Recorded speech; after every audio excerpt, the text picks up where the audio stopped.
Hello, viewer. Welcome to the Millennium TV, bridging to the community worldwide. This is Nazrul Haque. Welcome to you another episode of Community Dialogue.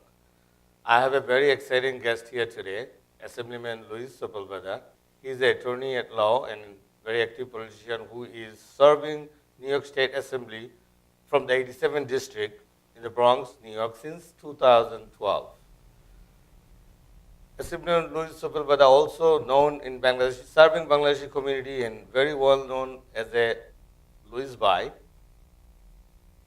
and he's he's sponsoring the celebration of New York State Assembly Bangladesh Independence Day. Mr. Sepulveda also currently serves at Assembly Committee in Aging, Agriculture, Bank, Correction, Housing, and Mental Health. And he's the first one for the Senate member who endorsed our great mayor, Bill de Blasio.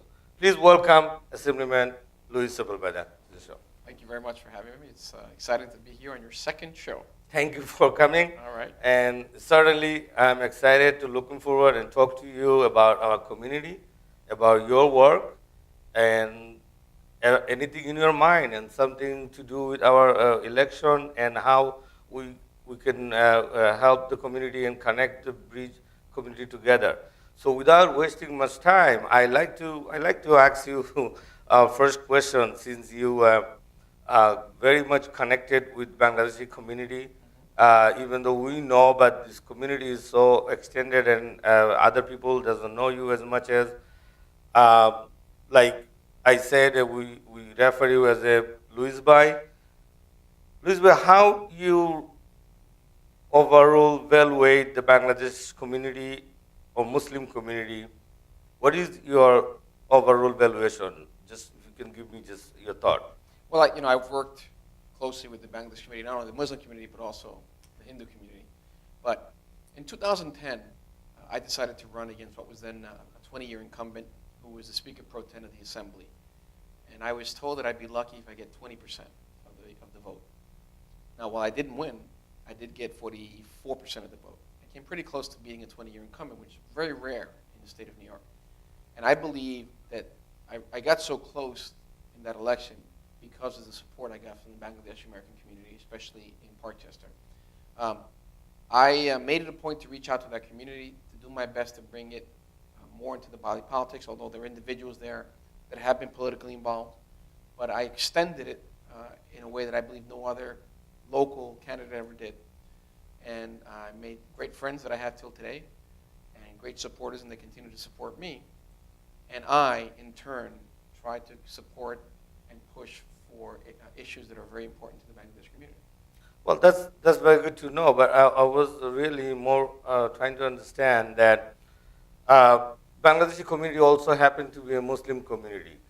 Do you notice anything as a Muslim community, as a Bangladeshi community, or there's another Muslim community? There is a Muslim community come from Arab, come from Africa. Right. Do you notice any kind of different how that Bangladeshi community is existing in the society and other that doing the activity? Do you notice anything, and how? What is any Well, analogy you have? when you have new immigrants, I mean, the Bangladesh community, many people have been here for many years, but it's an emerging community here, especially in Parkchester in the Bronx. And it's a story of all immigrant communities. You know, they come here, they work very hard, sometimes taking jobs that no one else wants to take, things like jobs that are dangerous, and they work hard to educate their kids. Their children are doing so well in our schools. They push their children to become professionals.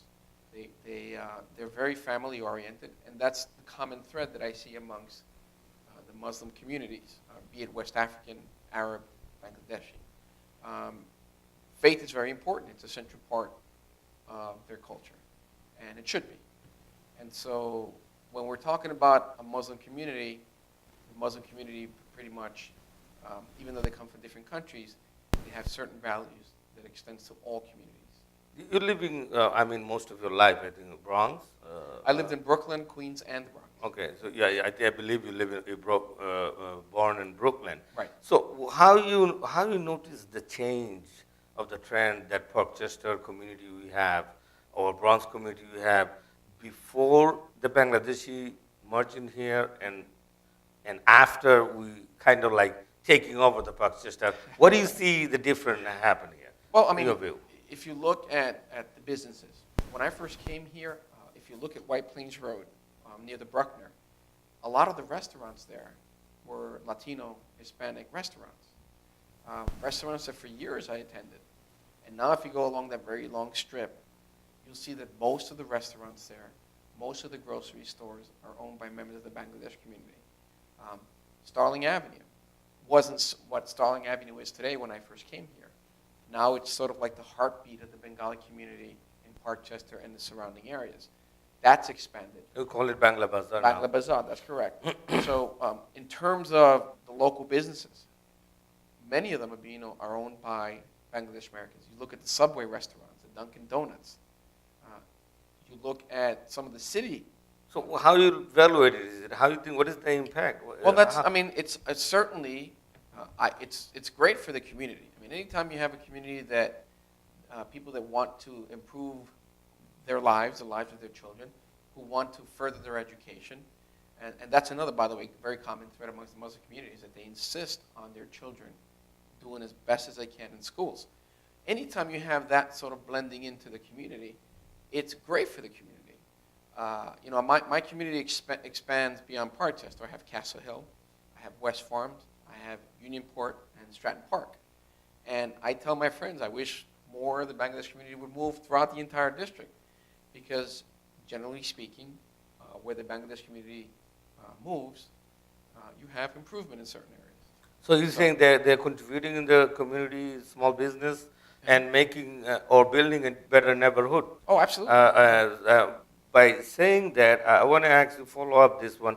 How do you believe that is it a Bangladeshi community able to integrate it fully with mainstream society or American spirit, or you think they're living as isolated? Oh, no. I mean, look, initially the new immigrant groups always tend to have a certain level of isolation. Then family members move in here, and then other members from that community move in, from those countries move in. But now, you see the assimilation with the children. For example, when I walk through some of the basketball courts, you see Bangladeshi children playing basketball in a way that American kids play. I mean, some of these kids are really good players. You see them playing baseball. My son plays in a little league, and I see Bangladeshi American children playing baseball. The music. The other day I was at a celebration for another television station, and there was a young lady there who performed. She sang popular music. And this young lady has, I believe, a very good future, a young Bangladeshi young girl. So now you see the assimilation process beginning with the children. And that's generally speaking the way it happens with immigrant groups.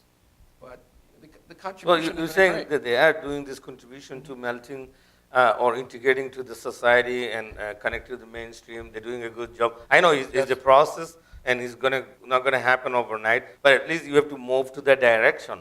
Is it the Bangladesh community doing? Because there's maybe someone agrees, some are saying they're very isolated, there is a blame, they don't want to go out of the box and try to do their own thing in many social activity. Actually, I'll give you an example.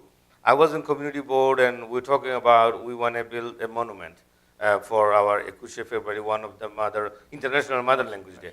So one of the the board member, really got a little frustrated, and she was she was asking me a tough question, like, when you guys do the street fair and you have nothing for us, you just give step for you. So what she was trying to focus, like, we kind of like isolated, we're not welcoming with our activity to other people who are not Muslim, even who are not Bengali.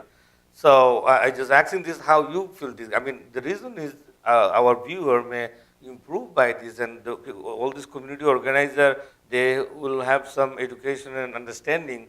When we do the event outside, it's not for us, because we want to be as a melting pot here, and we want to contribute fully to the mainstream society and become a part of it. We have to believe it. We're coming and living here as American citizen. We're not Bangladeshi citizen. Right. And we have to maintain our value, and at the same time we try to believe in American spirit. Well, look, it's up to us. If we are residents of this community for many years. It is up to us to welcome new members of the community. You know, we have festivals from different cultures. You know, you have the San Gennaro Festival, which is primarily an Italian-oriented festival, and most of the activity there is based on that saint, patron saint, on Italy. You know, you have the Puerto Rican Day Parade, you have the Caribbean Day Parade.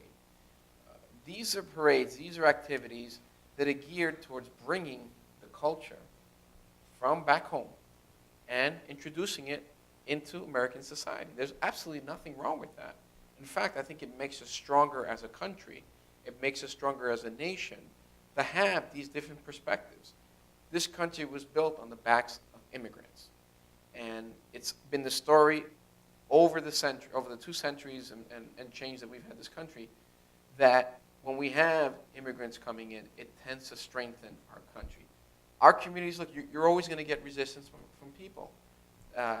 But that person, I would ask them, well, what effort have you made to integrate yourself into that community?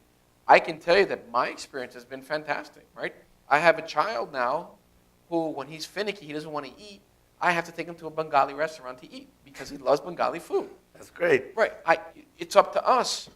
My experience has been great. When I go to a Bengali American event, I feel like I'm with my own family. When I go to homes, I've been inviting them to their homes. It's been a wonderful experience. So it's up to us as individuals that are here, as leaders, to make this community feel welcome and for the community to see that we're making an effort. And I think if you make that effort, my experience with the Bengali community is that they are very welcoming, they're very warm, and they're very accepting people. I'm going to switch the gear a little bit here. Still Bangladesh community. Now, do you believe the Bangladesh community playing any role or a major role in local politics yet? Or local election, I should say. Well, yes, but not exerting the power that I think that they have. Okay. I really believe what is the lacking? What is the missing? Well, I can tell you this. I've looked at the numbers of registered voters in the Bangladesh American community. You look at the money that is in the Bangladesh community. There's money there for them to start creating PACs, creating committees that will assist candidates running for office, and they can contribute, making political contributions, so like these other PACs that get the attention of candidates with that. But you look at pure numbers, the registration numbers. The community is not coming out to vote in the numbers that reflect the number of voters that they have. It's disappointing to me because I've made it an effort to try to get more members of the community to vote. But in that respect, they're not exerting the power. There's so many different groups in the Bangladesh community, so many different groups. I don't know if the politics back in the motherland is creating these divisions amongst individuals, amongst leaders in this community.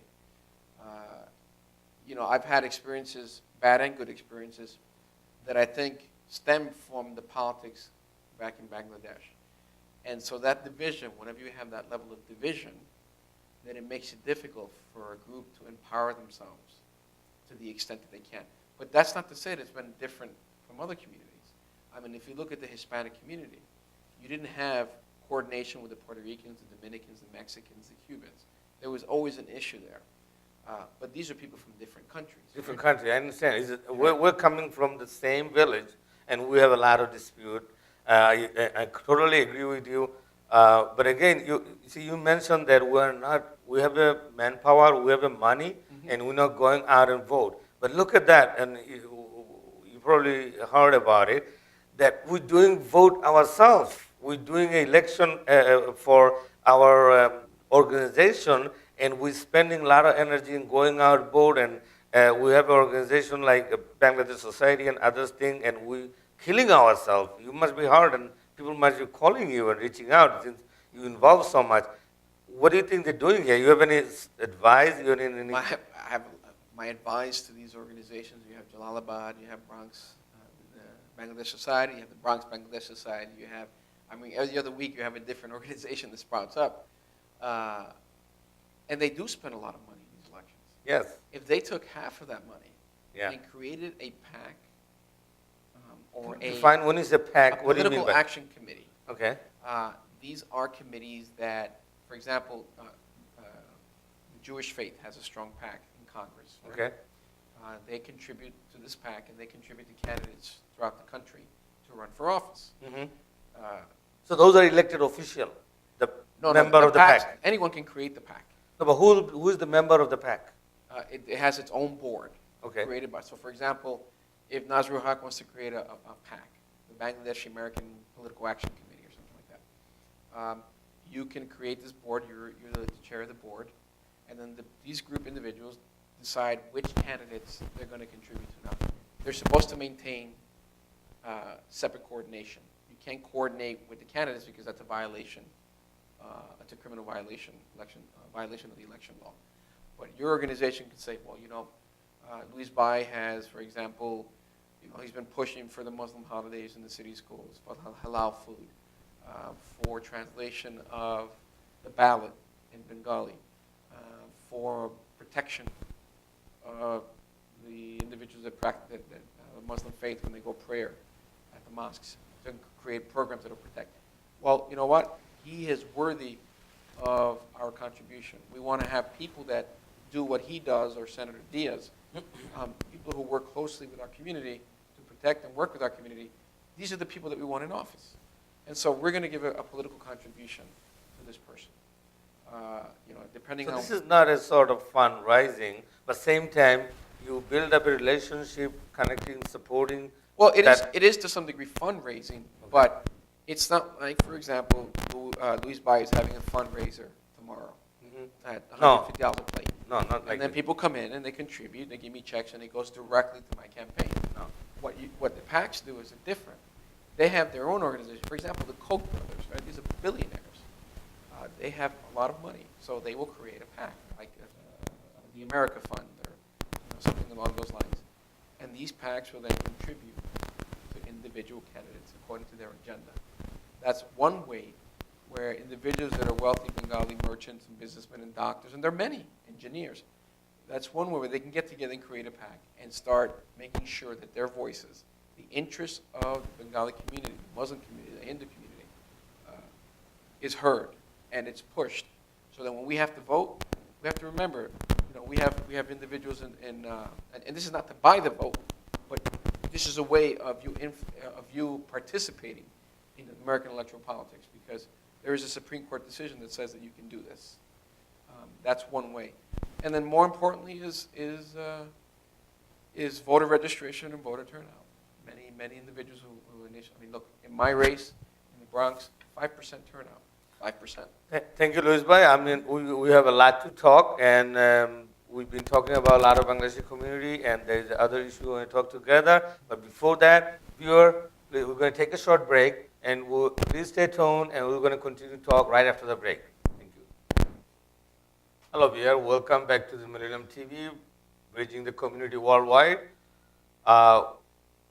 We're here have another episode, Community Dialogue, with our very exciting guest, Assemblyman Luis Sepulveda, also known as Luis Bai from Bangladesh community. We've been, whoever joining us, we've been talking about a lot in Bangladesh community, Muslim community. We have in here in the Bronx, and the role of the community, and how we're doing, how the community was before Bangladeshi coming after, and what is the local impact of the local election by the Bangladesh community. I like to focus a little bit with Luis Bai now. We know that no news is news without this presidential election right now. And that's a big thing. I mean, 95% news cover this election, and we have a first debate last Monday, and since then we're talking a lot, and I'm sure everybody watched that, and I want to get an overview and quick thought from Assemblyman Luis Sepulveda. What do you think about the debate? How was it? Well, I myself am not a big fan of debates, because I don't think that, generally speaking, debates have substantive issues to be discussed. This is a special situation now where you have the first woman nominee for a party, and you have a an actor, billionaire, slash, everything else that he calls himself. If you want to talk about the debates in terms of, the, the way it looked, let's say, the optics, I thought that Donald Trump held his own for the first 30, 40 minutes. He had Hillary on the attack, on the defensive. But when they asked him the question about his support for the Iraqi war, I think from that point on he had a meltdown and demonstrated clearly that he doesn't have the temperament to run a nation like ours. And Hillary is much more seasoned at these debates, and she showed it at the debate. And if you're going to score it like a sporting event, clearly Hillary. It was a sporting event. Yeah, you're right. It was like a sporting event. Clearly Hillary got the better of Donald Trump. But I'd like to see in the next debate to discuss issues and substance, because I think that was part of the problem with the debate. They don't. There's so many issues to be discussed in a short time period. But let's make it more substance-based rather than the silliness that you see and hear a lot of times in these debates. Well, I just want to respond to you, even though you mostly focus on the war. But before the war, I mean, if you go to the CNN fact-checking list, there's a bunch of very important topic was covered by the last debate, and everyone has a downside by the Donald Trump. For example, climate change. Whatever he say, he got caught up with this. He got caught up with very good because he blaming the China. It's very interesting. He blaming the China for man-making this, and he doesn't believe it. Many times he say he doesn't believe the climate change. At the end, it's so funny that there was a report was published by CNN that he have this golf link in Ireland, which is Donald Trump. Their golf link apply for build a sea barricade, sea line to protect it, just thinking about that climate change and or sea level will rise, while he's saying this completely. So everyone he talk about the job leaving or job raising, he gave us wrong information. There was more than reason job leaving for any other reason other than the low pay rate. Then he was wrong on the TTP, the national debt, also housing crisis. He talked about he was waiting to make money if it's crashed, and he agreed. He said he's been smart if he cut the tax. So it's basically a tax cut. Then Federal Reserve, he also blamed. I don't want to go all these details.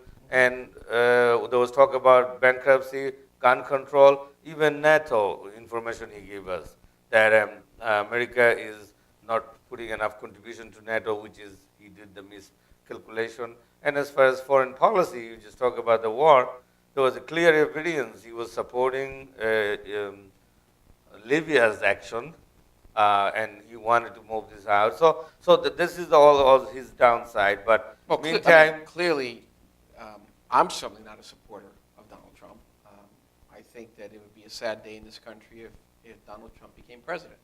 Now, I am a Democrat, and Hillary is a nominee for my party. But in the interest of information, I was a supporter of Bernie Sanders. And a lot of the platform of Bernie Sanders, I believe, is what this country needs. Now, the Democratic Party, Hillary Clinton, has adopted a lot of the platform. I think the biggest problem facing this country is income inequality. And our educational system is if we don't improve it, we're not going to have kids that are going to be able to compete worldwide with other individuals. Now, if you look at Hillary's record in the past, there are some issues that there's some problems that I have with some positions she's taken, and some of the things that have happened while she's Secretary of State. But when you add up all the totals, clearly she is the better candidate for president than Donald Trump. do you think that she will adopt all the policies of Bernie Sanders, mostly for the college proposal he have and also the foreign policy? Do you really believe that she will do it, even though she's saying it? We'll see. I mean, I cannot guarantee that. when they were talking about free college education at public universities, not private, but public universities, they mocked him. They made fun of Bernie Sanders and says, this is a pipe dream. This could never happen. How are we going to afford it? Despite the fact that we spend trillions of dollars on wars that are unnecessary sometimes. I don't think that Hillary Clinton's policies in the Middle East were very good for the Middle East. But still, all in all, she is a better candidate than Donald Trump. Well, definitely, I agree with this better candidate, but I was just trying to give a pleasure of pleasing the Bernie's supporter. They're out there, still trying. They still have nowhere to go. They even trying to vote for third party. So I think the Hillary should do something in the last minute, try to convince them. And since Bernie, even though Bernie comes with her, still his supporter is not coming along. That's a big gap, and I think she should minimize this gap and make this connection, because these are the easy votes she can get it, because his leader is already here.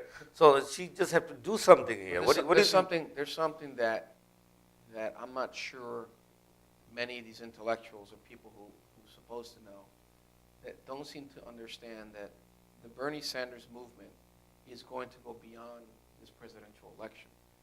I think the Bernie Sanders movement and the Black Lives Matters movement has changed American politics for the next 25 years, especially within the Democratic Party. The Bernie Sanders supporter was young, 18 to 35. Black Lives Matters is fueled primarily by young black African-American females and males who are looking at politics in a different way.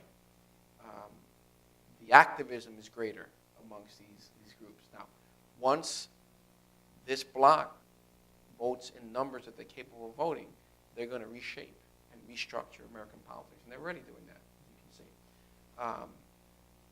Hillary Clinton, I'm not sure that if in 4 years, if she's done what she says she's done, if she's adopted the platform of Bernie Sanders, we'll be able to captivate this group in 4 years. She has an opportunity to do that. She has an opportunity to do that. Right. But right now, I mean, there were some missteps. I was at the New York State delegation where Bernie Sanders supporters weren't treated very well. At the convention in Philadelphia, the leadership within the Sanders group was trying to work not to disrupt the convention. But there were some missteps there. And so as a result, when Bernie decided to endorse Hillary, many of these people, some of them were disappointed. Very disappointed. Very disappointed. And have decided that now they're going to start their own movement. In New York State, there's a new progressive movement that has started. They're starting to create organizations and register people. And that's going to be a force to deal with in the future. So Hillary has, to do something to captivate this group. What is this people's main agenda? Is it the free education, or what other agenda they have? I think it's a little bit more substance than that. For example, fracking, right? Let's take an issue of fracking. This group is totally against fracking. Hillary's position hasn't been as solid on fracking the way they want. When they talked about income inequality, minimum wage, she didn't support a $15 an hour minimum wage until much later. When they talk about income inequality, the Clintons are very wealthy people now. They're worth over $200 million. And there's a lot of controversy about the Clinton Foundation. The Clinton Foundation, that people feel that very upset about. This is a lot of things like global warming, free trade agreement, PTT. All these things are things that they're opposed because they feel that it's hurting the American worker. Now, her position has been for and against, for and against. We'll see whether her position will be in tune and light and in line with the Bernie Sanders group. But she's going to have to captivate this group somehow. I mean, this is a really opportunity for her to do that. Thank you. I'd like to move to different topic a little bit right now, coming back to our local area. So there's one biggest thing, a lot of people believe in as a political campaign or presidential political effect. Things change, so our community, and we have to say the Muslim community. The way this Black Lives Matter, We even see sometimes this Muslim life matter, the human life matter, and there's things happening at the earlier of this year, and mostly the new, we hear this word newly um, more and more. And one of the incident you also involved in Pakistan, the key word I'm trying to say is the hate crime. So tell me about the hate crime. Do you think, what is the ratio of the hate crime in our community or your district compared to regular crime? I know that recent beginning of the year, there was a imam, assistant imam for Pakistan was victim of the hate crime, and even mayor was involved, and you have even called conference, press conference, and a lot of media attention we get. And that was the beginning one actually. And since then, we probably victim of like more than a 20 incident throughout the city. So yeah, I want to know how you define what is the ratio of the hate crime we have right now, and what is. Well, here's the problem with giving it some sort of numerical value. Mhm. The problem is that sometimes people that are victims of the crime don't report it. They're afraid. And sometimes the individuals that are victims more of robberies than hate crime. Individuals feel that perhaps members of the Muslim community are an easier target. So it's hard to quantify and compare in other communities.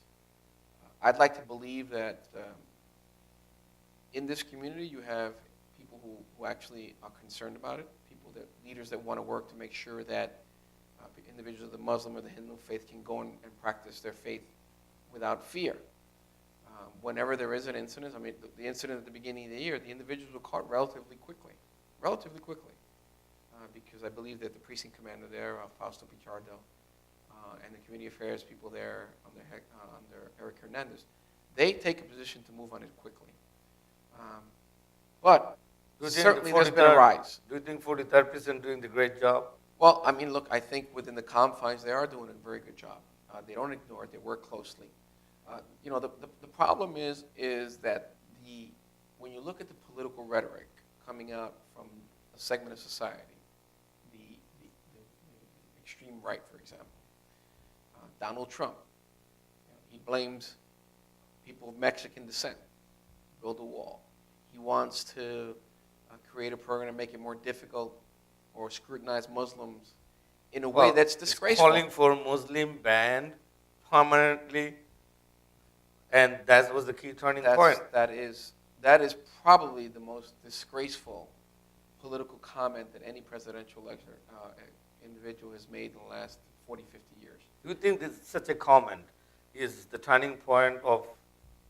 Because my experience, I was here when 9/11, and I live here. I worked the day 9/11, and other day I was actually doing a little show about the 9/11, and among the Bangladesh, you know that I'm a little bit active in the community, and my organization was the first one we celebrate the 9/11 celebration. Yes. We have the firefighter, and we have the victim, and we have the first responder there, and we honor some of them. I never experienced this kind of hate crime after 9/11 in the community. What happened after Donald Trump said that? Do you agree with that? Well, I think that certainly that segment of society that supports him and his comments, when you're the leader of a country, let's take it first. When you are the leader of a major political party and you use that kind of rhetoric, what it does, it marginalizes a community, and people start to feel that they're less than human. And that's what happens, and that's why the attacks happen in the degree that they do. We are premised on religious freedoms. And when you think about what Trump proposed, this is, for example, in World War II, with the Japanese internment camps, and all Japanese were gathered together and put in internment camps and kept there because people thought they couldn't be loyal, when in fact the opposite was true. That's a period in our history that culminated in the case of Karamatsu. It's a United States Supreme Court case that I think, along with other Supreme Court decisions that justified slavery or separate but equal, that period in our society is one of the shameful periods that we have faced in our history. If something like that happened to any person of any faith, the Muslim community, that would be such a stain in our history that I think that it would be a monumental disgrace to this country. And when someone like that thinks that it's okay to say that let's scrutinize members of the Muslim faith, let's ban them from coming here for some time period, that is what leads to these kinds of attacks. Thank you for. There is another key word I must bring it in with the hate crimes. Another word we listening a lot is called Islamophobia. Islamophobia. So Islamophobia also is. What do you think really is it? You believe in this Islamophobia going on, and if is, then who is the responsible for that? And what is the any rule of Muslim community have with that? What is the Muslim community's? I mean, I'm saying is somehow who's responsible for that, or what is the Muslim community have any connection with that? How are you going to evaluate? Who's responsible for it? There are many factors. For example, if you look at the mainstream media, very rarely do you see a positive story involving a Muslim nation or a person of the Muslim faith. Usually it's about a terrorist attack, and ISIL, these fringe groups that are not only killing Americans or Westerners, but they're killing their own people. Killing more Muslim than anybody else. Exactly. So when that is filtered through the media, in the newspapers, in the social media, people, especially young men and women that are easily influenced, start to believe that all Muslims are terrorists, all Muslims want to kill Westerners. When you feed that constantly, that Islamophobia is a byproduct of So that happens. when that happened, what suggestion are you going to give me? What is the Muslim community? I'm talking about American Muslim community should do on that thing, or to deal with that, to respond to it, to overcome with this. What they should do? I mean, one thing is should I sit down and stay home, or I have to play any rule? Which way? I mean, no. I mean, how do I feel like this is what I'm asking this question? I feel like Muslim community is not. I'm as a Muslim. I also feel that we're not responding proper to these propagandas. We're not integrating ourselves in the society and just not coming out and responding it and showing what is our position on it. Do you feel any lacking here? Well, look, for example, part of the cure is going to be assimilation, right? You have young children. They've gone through our public school systems with Latino kids, African American kids, white kids, Christians, Hindus, people of all faiths. So their perspective, your daughter's friends that are not Muslim are going to have a different perspective than the adults. So that's part of how you cure this problem. Remember, once upon a time, you couldn't have a black... But that's you talk about next generation. Well, but remember that once upon a time, you couldn't have a black child and a white child in a school. Sit together. Now they sit together, and it's not a big deal, although you They date together. They do you don't have the stigma that it did before. So that'll happen, too, with our children. You're going to have Muslims elected on a grander scale in city and state government and federal government. You're going to have Muslims becoming judges and teachers and at a greater number. So when children see that assimilation process, that'll cure it. In the short term, it's up to leaders like myself. I represent 125,000 people. To try to create an environment where people can meet, join, understand their similarities, and understand their differences. And the Muslim community, the imams, people like yourself that are leaders in this community, activists in this community, I believe it's your responsibility also to reach out to these non-Muslim communities so that they understand, look, I am just like you. I have the same hopes and dreams that you have. I want my daughter to be an engineer, doctor, just like you do. We're no different. Well, and that's what it's going to take. I'm involved with one other organization, BSCC, and we've been doing an interfaith, but I'm not a religious organization, but even though we're doing it, but unfortunately somehow I mean, our religious leader, Muslim leader, have not active on how we can overcome with this thing. If Islamophobia coming up, I mean, I have to come out and clear my position.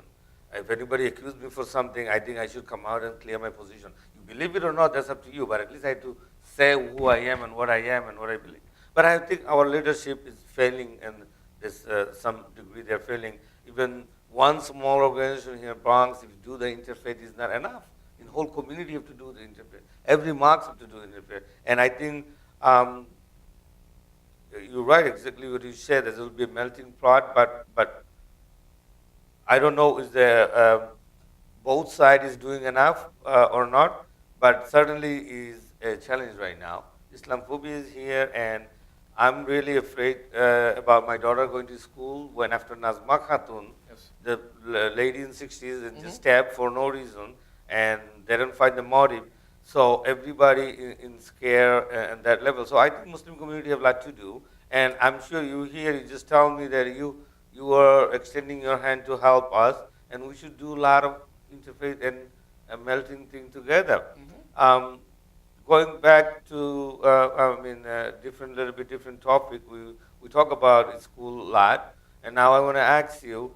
I mean, what do you think our public school are doing good job as far as much you guys state funding them as far as providing the supplies and safety and food to the school? Are you happy the way it is? No, I'm not. I'm not completely happy. There was a case, an issue of campaign for fiscal equity. Clearly, the state owes the school systems about $4 billion. There's not sufficient funding. And I have traveled through schools in my district, in more affluent, wealthier neighborhood districts, so that I can get a perspective of the services and the resources that are available to our schools. And I can tell you that there is a difference. There is a vast difference. In West Farms, which is the poorest, one of the poorest sectors of my district, school PS6, you have kids there that had furniture that was over 40 years old, classrooms without air conditioners, auditoriums without air conditioners, and buildings without gymnasiums for kids to do physical exercise. That should not exist in such a wealthy city. And you have it. Your resources shouldn't be premised on where you live or the wealth of your community. All kids should have a quality education. They should all have the same resources, especially, in fact, our communities should have more resources because our children aren't graduating at the same rate as more affluent neighborhoods. In the Bronx, you're talking 62%, as opposed to 85% for the rest of the city. This current mayor, I think, is doing a very good job of improving our school system. But that's going to take a long time because, he's been in office for 3.5 years. The policies and the failures of the educational system in the city started long before that. When you have a guy like Bloomberg who hires a corporate person like Kathy Black to be chancellor, that was a disaster. You can't fix in 4 years or 8 years what's been created before. But you set it on the right path, and I think that's what the mayor has done. I want to thank you that you're the first one who endorsed the mayor, and this mayor kept his word, and we have a two Muslim holiday. We have 2 Muslim holiday in school, and we're very glad with him. And I just want to focus this. After having these school holidays, we got to finish our job. This is a high demand right now, and that's what I want to just read something over here. The public educator Letitia James said Muslim students make up to 38% of the public school population right now. And one of your colleagues, Assemblyman David, said the cost is limited compared to having a healthy meal, allowing students to eat and able to perform. This is a very diversity and very diverse school system. I think is the time is now. And they're all talking about the halal food. So political, civic, religious leaders were joined Muslim students and Tuesday for steps of the city hall and demanding. So do you think is it time for Board of Education to consider to provide the halal food for this Muslim kid, which is 38% public school right now? A lot of these kids actually passing their school, peanut butter and jelly, and some of them have now no food, they have to come home. And actually, sometimes it's very, very challenging when they here to learn education, and the food should not be challenging. And by the way, the halal food is not expensive. We have a lot of city vendor. If the city want to do a plan, we can get it. There's no money involved. We just have to exchange it. If sometime maybe it's cheaper. Right. Do you think is that you can do what your office can do about it? Well, we've been pushing for this at the state level to create legislation for halal foods, myself and other members.